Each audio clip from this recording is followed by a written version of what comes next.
No, spoilers. So, what do you want to kick it off with? I mean, the world building at the beginning of the movie is phenomenal. Yeah. It shows that little diagram and how Wakanda came about and how vibranium got there and how they use it. It's got a little bit of an Avatar, a little bit of a kind of Lord of the Rings world building and showing things. Totally. I mean, it's just beautifully done. And then it jumps right in. And then you get Mr. Cougar, of course, being from Oakland. We go to Oakland and he puts Oakland in. But it's such a great scene. It's a great scene with a big twist that we won't ruin because that twist is actually really big. Yeah, that's a big twist, and it starts there. But you also get Sterling K. Brown playing the brother of the ex-king. And he's just phenomenal. He's playing a gangster. You're like, whoa, he comes on screen. He blows you away. The scene is great. The king shows up. You find out his brother. You find out that the brother actually is the one that sold the vibranium. Or helped get the vibranium out of Wakanda and give it to Claw, who then, sold it, and that's how it starts the whole thing. So basically, they're still chasing after Claw. This whole movie is chasing after Claw and getting their vibranium back. So it kind of goes all the way back to Age of Ultron, where you figure out Claw, you find Claw, and Claw stole vibranium, and he's talking about Wakanda and all that kind of good stuff, and they're all thinking there's nothing left, and in reality, there's way more than they know. So, yeah, it's beautifully done. Siri comes on the screen. I mean, the first Black Panther action you get from the beginning when he goes and drops down on those militia, and oh my god. And then he's got the great banter and the humor going back. You get Lupita Nyong'o playing his love interest, and she's phenomenal in this movie. And then it goes to Wakanda, and then the beauty of Wakanda. Yeah. And then you meet all the tribes. You meet his sister, who's hilarious. Siri is hilarious. You meet his and mom. The ritual fighting is amazing. Yeah, that's so. Let's let you do that. You want to talk about the ritual fighting? Well, I don't want to spoil that part. Well, we're in spoiler section. Well, this part, something you got to experience. You see it and you go, wow, that makes sense. Like this movie, some things you don't like. Some things. Like, you question, like, that doesn't make it... But you're like, oh, it makes perfect sense. Let's just say it like this. You were like, why would anybody want to fight Black Panther when he's Black Panther? Because he's superhuman strength. And then the way that they explain how the Panther gets strength is so beautifully done. It's so beautifully done. And then the end scene with Michael B. Jordan, Killmonger scene about the way he's trying to keep him the only... I mean, it's just one of those visual scenes that are just another level. I mean, wow. The action, the hand-to-hand combat in this movie is phenomenal. It's up there with some the Russo brothers fighting. And Daredevil stairwell scenes. I mean, just phenomenal. The car chase scene in South Korea is one of the coolest scenes. The technology you get to see with the whole virtual reality driving the car. I mean, they showed that in the trailer. That's in the Lexus commercial. That's phenomenal. This is an amazing movie. Yeah, it literally is an amazing movie. Now, it doesn't tie in a lot to Infinity War, which I like. I like that it stands by itself. Yeah. The beauty of this movie is that you don't need to be a Marvel fan at all to enjoy Black Panther. You can just go and watch this movie and be like, wow, that superhero, I like that superhero. I only want to watch that one. And there'll be no issue. You don't need to know anything past that. I mean, does it help to know Martin and Claw? Of course, but they explain it to you in the movie. They do explain it to you. They explain everything to you. You wonder what happened to T'Challa's father? That's okay. They show you in the movie. They show you flashbacks. They never, ever divert from anything.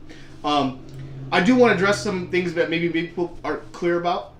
So when T'Challa wins his first challenge and he goes into the ground and he's going to see his fathers and the old Black Panther kings, and he uses that. That's a beautiful thing. That's from the comics. They have their soul tree. They can speak to the old. That's all in the comics. They can speak to the old Black Panthers. So beautifully done.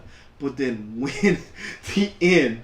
When Killmonger does it, it's spectacular. Oh my goodness, that scene was so powerful to see that, and then just watch T'Challa go back in and go, oh my goodness, it's so good. It is so good. I mean, we really don't want to ruin a lot, but let's talk about the post-credit scenes then, so we don't ruin anything for the movie. The first post-credit scene is pretty much an Iron Man it's Iron Man reborn for Black Panther and done for him, where it's T'Challa taking responsibility and gonna finally expose Wakanda to the world and use their resources to help the world, and it's got that beautiful symmetry between Iron Man, like, what can Wakanda offer? And it's just and then for Iron Man is I am Iron Man, and the movie ends, and that's a great way to end the movie. For this one, they just smile at it because they know they're gonna drop the bomb. I mean, I kind of would have liked, well, I'm a Black Panther, that would have been cool, but I get it. T'Challa's suave. He ain't gonna say that. He's just gonna give him that smile, like, "I'll show you what I got. Don't worry. I got you guys. I got you guys. Don't worry." And that just opens up more possibilities for the sequel. The minute that was over, me and you looked at each other. I was like, "The sequel's written." Because now, I mean, let's just be honest. If Wakanda now is known to the world, and everybody finds out that they have this precious metal that is just technologically advanced, I mean. Duh. I mean, that means people are going to try to come get it. I mean, that you just set up the sequel lovely. You can make it so Wakanda gets invaded and it gets this huge invasion and they go to a huge war and a lot of things happen. Now, for all you comic fans, we all know we want Namor attacking Wakanda. We all want it. We all want it. You cut me it's deep in with the that comics. one, It's in the comics. That would be amazing to watch Namor in his army come up and try to take out. You can introduce him in Infinity War Part 1, Part 2, Part 2, and then you just and credit scene for that be my king. We found Wakanda, and then there you have it. Set side up. Who would you want to be Namor? It depends. A young Namor or older Namor? A young Namor. A young Namor, like a young version of it. Oh, yeah, that'd be kind of cool. The first thing I saw, I'm like, they can do a Namor invasion. Yeah. In case maybe you guys don't know who Namor is. Namor is the equivalent of Aquaman. Yeah. In DC. In Marvel. He's the Marvel version of Aquaman.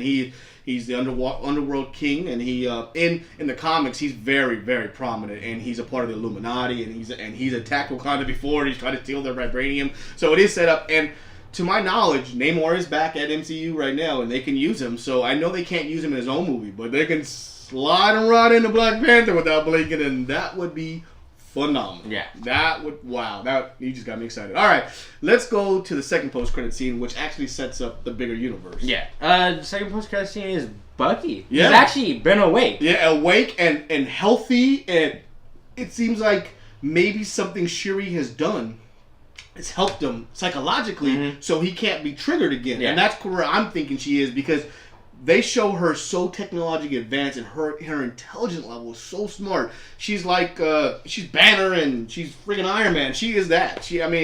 And so she could easily have fixed him, and he still doesn't have his metal arm, which is cool. He doesn't have his metal arm. It just kind of showed him at peace. Like, he was at peace. He's unthawed, he's at peace, and it just kind of setting it up. Because if you've seen the trailer, you could obviously see Bucky sitting there next to the Wakandas, ready for war, ready to battle. Now, why don't you hit him with your theory? There's no Soul Stone in the movie. Right. They didn't show us any Soul Stone. They didn't show us the Soul Stone, but we kind of believe that at the bottom of the vibranium and a part of that meteorite, the Soul Stone sits there, and that's what keeps the vibranium producing, because it's the soul, it's the heart of Wakanda, it's the soul down there. So we do think that's where it's going to be, because I mean, based on the trailers and what we've seen, that seems like that war is going to be partly there. So I definitely feel like that's going to happen. There's a possibility. Ever since the Infinity War trailer, the first one dropped, everyone thought the Soul Stone was Heimdall.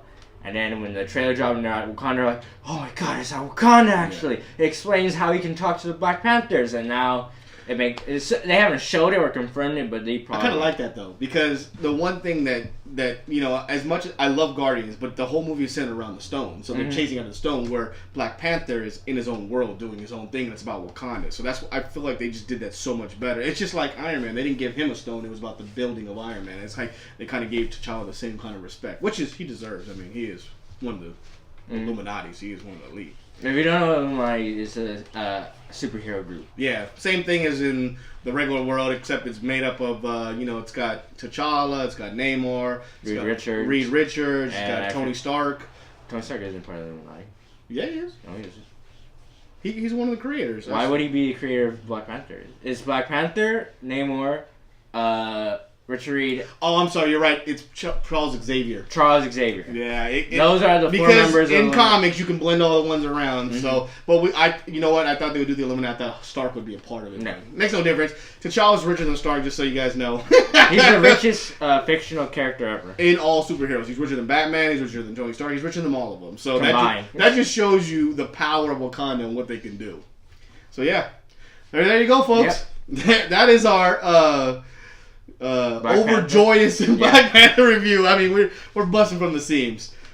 We'd like to thank you folks for joining us on this Four Corners of the Galley movie review. Until next time, folks, Wakanda forever, baby. Good night, Ted. See you next time.